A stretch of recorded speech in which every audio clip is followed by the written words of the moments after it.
రాష్ట్ర ప్రభుత్వం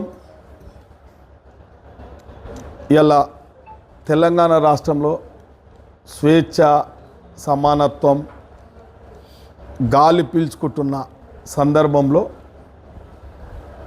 రాష్ట్ర పరిస్థితి గడ్డు పరిస్థితి ఉన్నప్పటికీ అన్ని వర్గాల వారిని సంతృప్తిపరుస్తూ మొన్న క్యాబినెట్ సమావేశంలో తీసుకున్న నిర్ణయాలు చక్కటి నిర్ణయాలు. చాలా రాష్ట్ర ముఖ్యమంత్రి వర్యులకు మంత్రివర్గానికి అభినందనలు తెలియజేస్తూ ఉన్నాం.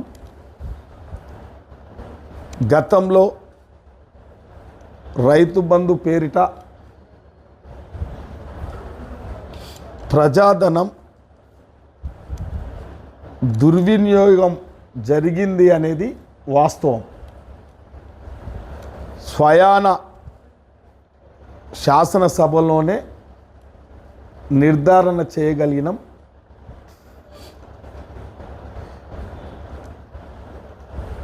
రైతులకు రుణమాఫీ చేయడమే కాకుండా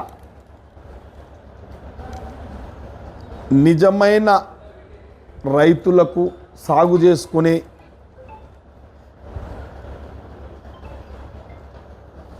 వాస్తవంగా గ్రామాలలో వ్యవసాయం మీద ఆధారపడి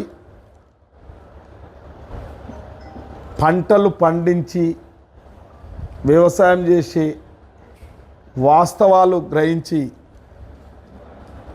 వాస్తవ రైతులకు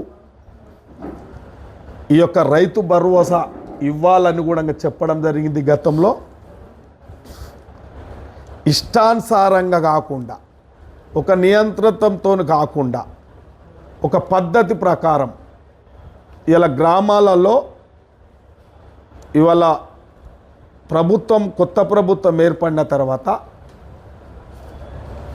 ఒక నియమ నిబంధనలు ఒక మార్గదర్శకాలు స్వయాన రైతుల సమక్షంలోనే అభిప్రాయ సేకరణ తీసుకోవడం జరిగింది.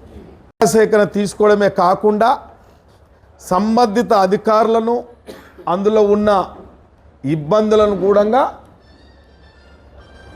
అన్ని వర్గాలతోని అభిప్రాయాలు తీసుకొని వ్యవసాయ రంగంలో ఉన్న మేధావులతోని అభిప్రాయాలు తీసుకొని రైతు బంధు కొద్దిగా దుర్వినియోగం జరిగిందనేది వాస్తవం.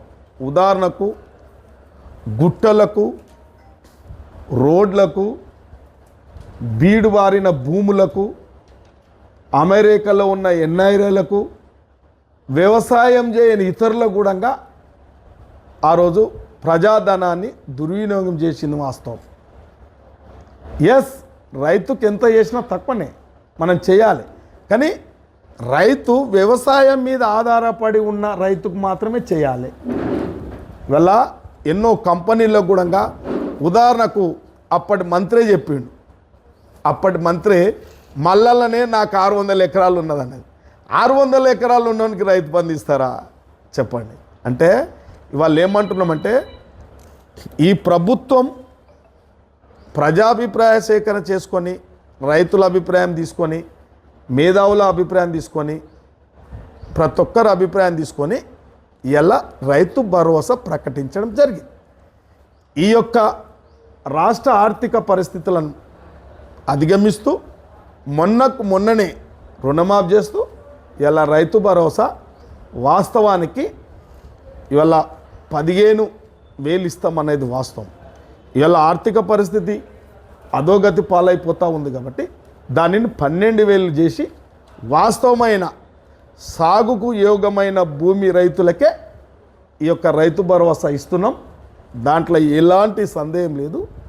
ఇవాళ కొందరు మాట్లాడుతూ ఉన్నారు, ఏదో రైతు భరోసా ఇస్తుంటే నిరసనలు చేస్తారంట. సిగ్గుమాలినోళ్ళు ఎప్పుడు రైతు బంధు చూడండి. మీరు ప్రజాధనాన్ని ఎన్నికలకు ముడిపెట్టేది 4 రోజులు 3 రోజులు ఉన్నదంటే రైతు బంధు వేసేవాళ్ళు. అంటే ఆకర్షితులను చేసుకొని ఓటర్లను ఆకర్షితులను చేసుకొని ప్రజాధనాన్ని తాకట్టు పెట్టిన గొప్ప నాయకులు, గొప్ప పార్టీ అది బీఆర్ఎస్ పార్టీ. అదొక రకంగా చెప్పాలంటే బద్మాష్ పార్టీ, బేకార్ పార్టీ. ఇవాళ అంటే నిజమైన రైతుకి ఇస్తున్నాం కాబట్టి రైతులందరూ కూడా చాలా సంతోషంగా ఉన్నారు. వీళ్ళు ధర్నాలు చేసినా, నిరసనలు చేసినా ఎవడూ లేడు వాళ్ళ వెంబడి. రైతులకు అందరికీ తెలుసు, రైతు కుటుంబాలు వాస్తవాలు గ్రహిస్తున్నారు. ఈ రాష్ట్రంలో ఏం జరుగుతున్నది అనేది వాస్తవాలు గ్రహిస్తున్నారు. కాబట్టి ఒక బేకారు పార్టీ కార్యకర్తలు అనాలా, బీఆర్ఎస్ పార్టీ కార్యకర్తలు అన కానీ వాళ్ళు రైతుల ముసుగులో కండువాలు వేసుకొని జెండాలు పట్టుకొని తిరుగుతుంటే తప్ప ఏ రైతు కూడా స్పందించడం లేదు. ఎస్, ఇవాళ నిజంగా చెప్తున్నాం, ప్రతి గ్రామంలో రైతులకు నిజంగా వాళ్ళలాగా ఏదో కల్లిబొల్లి మాటలు చెప్పలే. రైతు విషయంలో ఏకకాలంలో 2 లక్షల రూపాయలు రుణమాఫీ చేయడం వాస్తవం జరిగింది. కాకపోతే ఇంకొద్దిగా 10% కూడా వాస్తవం. ఆ 10% కూడా కొద్దిగా టెక్నికల్ ప్రాబ్లం ఒకటి, 2 లక్షలకు అబోవ్ ఉన్న వాళ్ళకు కూడా కొద్దిగా పర్సెంటేజ్ ఉన్నదనేది వాస్తవం. శాతం రుణమాఫీ జరిగింది వాస్తవం. ఇలా రైతు భరోసా ఏ ఒక్క రైతుకు కూడా ఇబ్బంది లేకుండా రైతు భరోసా ఇవ్వడం జరుగుతుంది. కాబట్టి క్యాబినెట్ నిర్ణయం తీసుకుంది. కాబట్టి చాలా ఆనందంగా అభినందనీయాలు తెలియజేస్తూ ఉన్నాం రాష్ట్ర ముఖ్యమంత్రి వర్లకు. వాళ్ళు రైతు పక్షపాతిగా అనిపించుకున్నారు, ఈ రైతు భరోసా ఇస్తున్నారు. కాబట్టి చాలా సంతోషంగా ఉంది. ఇలా రాబోయే కాలంలో ఇంకా రైతులకు అన్ని విధాల గిట్టుబాటు ధర కానీ, బోనస్ కానీ, యంత్రీకరణ కానీ, ఇవాళ మిగతా సబ్సిడీలు అన్నీ తీసేయడం జరిగింది గత ప్రభుత్వాలు. కాబట్టి మళ్ళా రాజశేఖర్ రెడ్డి గారు ఉన్నప్పుడు యంత్రలక్ష్యం ఏ విధంగా ఉండనో రైతులకు ఆ విధంగా మళ్ళీ యంత్రలక్ష్యం తెచ్చి అడుగడుగున సబ్సిడీలు ఇస్తూ మనమంతా ఇవాళ మీరు కానీ మేము కానీ అంతరం రైతు కుటుంబాల నుంచో వచ్చిన వాళ్ళం. కాబట్టి రైతు బాధలు అందరికి తెలుసు. ఇలా చిత్తుబొత్తు మాటలు మాట్లాడేది గతంలో మీరు మాట్లాడితే చెల్లినాయి. కానీ మీ అన్ని మాటలు, మాయ మాటలు, ఈ బద్మాష్ మాటలు, ఈ బోకర్ మాటలు మానుకోవాలని చెప్పి టీఆర్ఎస్ నాయకులకు ఇప్పటికైనా చెప్తా ఉన్నాం.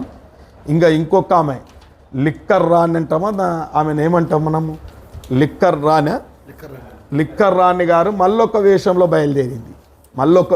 బయలుదేరింది. అమ్మవారు 10 సంవత్సరాలు ఎక్కడ పోయిందో తల్లి భోగభాగ్యాలు అనుభవిస్తూ తెలంగాణ రాష్ట్రాన్ని దోసుకుంటూ దాంట్లో బిజీ ఉండి గత 10 సంవత్సరాల నుంచి బీసీలకు తీవ్రమైన అన్యాయం చేస్తూ ఏ ఒక్క రోజు కూడా బీసీల గురించి మాట్లాడని లిక్కర్ రాని ఇవాళ బీసీ నినాదాన్ని ఎత్తుకొని తిరుగుతుంది. పచ్చి మోసం చేసిరు బీసీలకు. మీరు 35% ఉన్న బీసీ లోకల్ బాడీస్లో, స్థానిక సంస్థలలో దానిని అందరికీ తెలిసి 22% తగ్గించారు. గొప్ప మాటలు చెప్పిండు కేసీఆర్. తాగి చెప్పిండా, నిజంగా చదువుకొని చెప్పిండా. కానీ తమిళనాడు లేదావా 56% ఉందాడా, ఈడ నేను ఇంత ఇస్తా అని చెప్పిండు. అంత ఇస్తానోడు బీసీలను బొందబెట్టిండే తప్ప బీసీలకు కనీసమయా. సరే, కాంగ్రెస్ పార్టీ తప్పు చేస్తుంది, ఓకే, ఇంకో పార్టీ తప్పు చేస్తుంది. నేను నిన్ను అడుగుతున్నా, సూటిగా అడుగుతున్నా, ఇవ్వాలనన్నా మీరు అన్ని వర్గాల మోసం చేయలేదా? నేను క్వశ్చన్ వేస్తున్నా మీకు. దళితులు ముఖ్యమంత్రి చేస్తామని మోసం చేయలేదా మీరు? రెండవది, ఎలా సరే ఆ రోజు గడిచిపోయింది. ఈరోజు నేను అడుగుతున్నా, ఒక బీసీ బిడ్డగా అడుగుతున్నా, నేను ఒక బీసీ ఎమ్మెల్యేగా అడుగుతున్నా, నేను మీకు దమ్ముందా? ఇలా ఒక బీసీ బీఆర్ఎస్ పార్టీ అంటే బీఆర్ఎస్ పార్టీ అనాలా, దాన్ని టీఆర్ఎస్ పార్టీ అనాలా అర్థమవుతుంది. కనీసం మీ పార్టీకి కనీసం పార్టీ అధ్యక్షుని చేయగలుగుతారా? ఇలా బీఆర్ఎస్ పార్టీ అధ్యక్షుడిని చేయగలుగుతారా మీరు? బీసీలను చేయగలుగుతారా? కనీసం వర్కింగ్ ప్రెసిడెంట్లను చేయగలుగుతారా? చెప్పండి. నేను ఒక్కటే క్వశ్చన్ అడుగుతున్నా. ఇలా అసెంబ్లీలో మీ అయ్యా ఎల్పీ లీడర్గా ఉంటాడు, లెజిస్లేచర్ పార్టీ ఎల్పీ లీడర్గా ఉంటాడు. కౌన్సిల్లో నీవు ఉంటావు, ఇందులో కౌన్సిల్లో కవిత ఉంటుంది, ఈడనే హరీష్ రావు, కేటీఆర్ ఉంటారు, ఇంకొకరికి అవకాశం కూడా ఇవ్వాలి. అంటే వాళ్ళ గొంతు నొక్కుతున్నావు. ఇవాళ నిజంగా బీసీ నాయకులకు ఇవాళ మేమున్నాం, మేము వాయిస్ ఎక్కడంటే అక్కడ మా నాయకుడు మాకే నిబంధనలు పెట్టాడు, మా నాయకుడు మా ఇష్టం ఉన్న మాకు స్వేచ్ఛ ఉంది, ప్రజాస్వామ్యబద్ధంగా ఎక్కడైనా మాట్లాడతా. నా అవసరం ఉన్నప్పుడు నేను ఒక బీసీ బిడ్డగా అన్యాయం అవుతుందంటే ఎక్కడైనా నేను వాయిస్ ఓపెన్ చేసి మాట్లాడతా. నాకు ఎక్కడ ఆంక్షలు లేవు, ఎక్కడ నిబంధనలు లేవు. మీరే చూస్తున్నారు కదా ఇవాళ. అంటే స్వేచ్ఛ, ఇది డెమోక్రసీ కంట్రీలో ఉన్నాం, మనం పార్లమెంటరీ వ్యవస్థలో మనం అంతా ఉన్నాం. ఇవాళ బీసీ బిడ్డలను ఎక్కడెక్కడ తొక్కుతున్నారనేది మనం అందరూ వాస్తవాలు మాట్లాడుకోవాలి. కాబట్టి ఇవాళ రాహుల్ గాంధీ గారు బీసీ జనాభా ప్రకారం కులగణన చేపట్టవలన ఇవాళ ఎంత వాటా ఉంటే అంత న్యాయం చేయాల్సిందే. రాజకీయంగా, ఆర్థికంగా, సామాజికంగా బీసీలంతా అణచివేతకు గురవుతూ ఉన్నారనేది వాస్తవాలు గ్రహించే మేనిఫెస్టోలో పెట్టే ఇవాళ కులగణన చేయడం జరుగుతుంది. ఇది వాస్తవం కాదా? ఇవాళ ఈ యొక్క వాదం బీసీ వాదమే అందరు ఎత్తుకుంటున్నారు. బీసీలకు జరిగిన అన్యాయాన్ని ఇలా బీసీ నినాదాన్ని అందరు జపం చేస్తున్నారు. ఇలా కులగణన చేపట్టింది రాష్ట్ర ముఖ్యమంత్రులు ధైర్యంగా కూడా అసెంబ్లీలోనే తీర్మానం చేసి ఎవరికి ఎంత వాటర్ రావాలో, రేపు రాజకీయంగా, ఆర్థికంగా, సామాజికంగా ఎంత వాటర్ రావాలో అంత వాటర్ నిర్ణయించడానికే ఇలా ఈ యొక్క కులగణన జరుగుతుంది. బీసీలకు ఏమన్నా న్యాయం జరిగిందంటే కాంగ్రెస్ పార్టీలనే జరుగుతుంది. లిక్కర్ రాని నువ్వు మానుకో, నీ యొక్క టక్కు టమార విద్యలిక సాగవు ఈ రాష్ట్రంలో. అది కల్వకుంట్ల కుటుంబం యొక్క టక్కు టమారా విద్యలు ఇంకా నడువయి అందరూ గ్రహించినమో. మేము కూడా అట్టడుగు వర్గాల నుంచి వచ్చిన బిడ్డలము, కాంగ్రెస్ పార్టీలో ఎమ్మెల్యేలమైనమంటే ఇదే నిదర్శనం. ఒక ముదిరాజు బిడ్డ మన జిల్లాలో మీరే చూసారు కదా, ఒక ముదిరాజు బిడ్డ ఎమ్మెల్యే అయిండు, ఒక రజకుల బిడ్డ ఎమ్మెల్యే అయిందంటే అది కాంగ్రెస్ గొప్పతనం, కాంగ్రెస్లో ఉన్న ప్రజాస్వామ్యం, బీసీలకు ఉన్న ప్రాధాన్యత. ఇలా బీసీ పీసీసీ చేయగలిగినాం మహేష్ గౌడ్ గారిని. ఎవరైనా చేయగలుగుతారా చెప్పండి? ఇంతకుముందు డి శ్రీనివాసం చేసినాం. నీ 10 ఏళ్ళ పార్టీలో కాదు, నీ 20 ఏళ్ళ పార్టీలో ఒక్క రోజున టీఆర్ఎస్ పార్టీలో కానీ బీఆర్ఎస్ పార్టీలో కానీ ఒక బీసీ ప్రెసిడెంట్ చేయగలిగిరా? నేను అడుగుతున్నా. ముందు అది సమాధానం చేసి నువ్వు ధర్నాలు చేస్తావో భోగాలు అనుభవిస్తావో మాకు తెలియదు, కానీ ముందు అది చేసి బయటికి రా, అప్పుడు బీసీలు నమ్ముతారు. ఇలా బీఆర్ఎస్ గుండాల మధ్యలో కూర్చొని ఇలా నువ్వు బీసీ నినాదం ఎత్తుకుంటే దయ్యాలు వేదాలు వదిలించినట్టు అవుతున్నది. ఏదో 100 ఎలకలను తిన్న పిల్లి తీర్థయాత్రలకు వెళ్ళినట్టు నువ్వు 100 కోట్లు మింగి రాయండి. ఇదే 100 కోట్లు మింగి తీర్థయాత్రకి వెళ్ళినట్టున్నది ఇది కథ. అమ్మ నువ్వు మానుకో, ఎవరు నమ్మరు. ఆ బీఆర్ఎస్ పార్టీ అనేది అదొక బేకార్ పార్టీగానే మిగిలిపోతుందే తప్ప ఈ ప్రజలకు ఒరగబెట్టేది ఏముండదు. ఈ రాష్ట్రంలో బీసీలంతా చైతన్యవంతులైనరు. సమయం వచ్చినప్పుడు బీసీలు ఏ పార్టీకి అండగా ఉంటారో, ఏ పార్టీని అధికారంలో మళ్ళా తెస్తారో అందరికీ తెలుసు. కాబట్టి మీరెంత ఆతృత పడ్డా ఏ బీసీలు మీకు మద్దతుగా ఉండరు అని చెప్పి నేను పత్రిక ముఖంగా తెలియజేస్తాను.